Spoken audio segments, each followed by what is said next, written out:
Luxury buying has by far outpaced China's growth over the past decade. The country's consumption of luxury goods rose at an average of 27% between 2007 and 2012, nearly 3 times the country's average economic growth during that period. But an aggressive anti-corruption drive and China's broader economic slowdown has created challenges for luxury goods makers. Last year, China's luxury market descended into negative territory for the first time.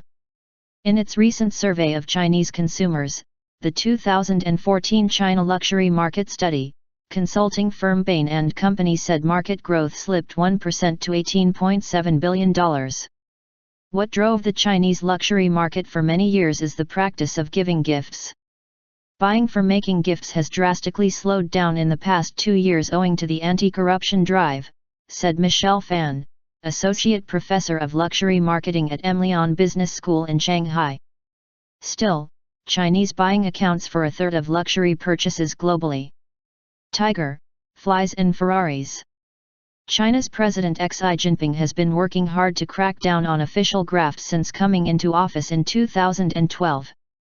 The campaign to catch both high and ranking officials, or tigers, and flies, has had a noticeable impact on the long-standing practice of gift-giving, and that has hurt luxury brands. China's anti-graft inspectors have already uncovered a treasure of cash and luxury goods. An investigation into Yang Dake, director of the Shaanxi Administration of Work Safety, began after netizens published pictures of him on social media wearing a range of several different expensive watches, each of which was believed to be worth more than $16,000. Internet photographs also showed him wearing a pair of glasses from Reuters, a German brand, worth over $20,000.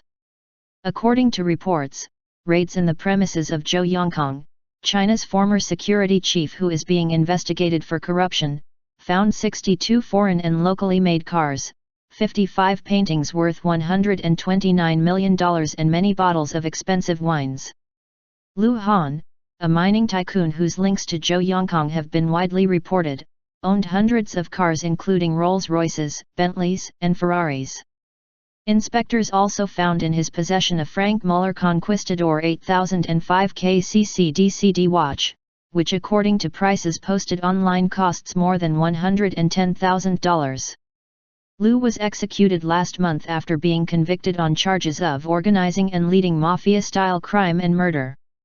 Industry analysts say government officials and mistresses are among the major beneficiaries of luxury goods because businessmen give them gifts in return for favors. Underground and overseas. But with anti-graft inspectors keeping a close watch on the industry and thousands of enthusiastic internet users routinely posting pictures of officials and their family members flaunting their fancy cars, purses, watches, suits and cigarette lighters, behaviors are changing. As a result, the rich in China are now busy keeping themselves away from the eyes of government inspectors both on and offline. And because of that, analysts say that in addition to lower consumption taxes overseas, a growing number prefer to buy luxury goods during foreign trips instead of being seen in outlets in major Chinese cities. Last year, several major product brands had to close their stores as a result of the slowdown, while others saw sharp sales reductions. Hugo Boss shut 7 outlets, Ermenegildo Zena 6 and Burberry 4 shops in mainland China last year, Xinhua reported. The Shanghai Diamond Exchange has reported that the sale of polished diamonds fell for the 4th consecutive month in January. Swiss luxury giant Richemont saw its sales slip 4% in the third quarter, Q3, of 2014. New Japan. In its report, however, Bain reassures makers of luxury goods that there is still hope. The Chinese make up 30% of global luxury spending. It was invisible 10 years ago, maybe a few percent, said Bruno Lons, Bain partner and the head of luxury practice for Greater China. Given the economic development in China and the wealth creation there, global brands have been looking at China as the new Japan. Jing Daily, an online luxury magazine, recently noted that there is growing interest in buying from so-called Henrys, high earners, not rich yet, that is offering the market hope as well. Unlike traditional luxury buyers, Henry's look to more affordable labels such as Tony Birch, Michael Kors, and Longines. The report said pricier brands, on the other hand, such as Cartier, Louis Vuitton, and Gucci have been hit by a cold front. Bain also seemed to be highlighting this trend in its survey, which found that brand loyalty in China is shrinking. Bain reported that 70% of respondents said they are ready to try different brands and styles, and 45% of them plan to buy more emerging luxury brands in the next 3 years. Slow growth. In addition to the anti-graft campaign, China's slowing economy is also having an impact. The Chinese government has reduced its growth target to 7% in 2015, making the possibility of improvement in the luxury market thin.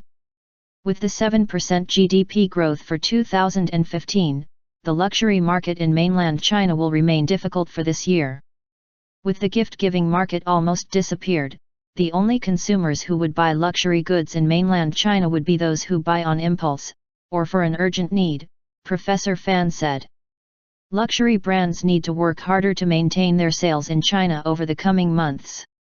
Bain's Bruno Lons said the market is going through a fundamental shift. That shift not only involves the slowdown, but includes the impact of the evolving buying preferences by customers and the rise of new luxury labels. In a statement released with the report, he said luxury brands will need to step up their game in 2015. In this age of brand redefinition, luxury brands in China must shed traditional concepts and channels and follow where their customers lead, or risk losing them, said Lons. This may be a challenge for many, but those that understand how to change with the consumer will reap the rewards.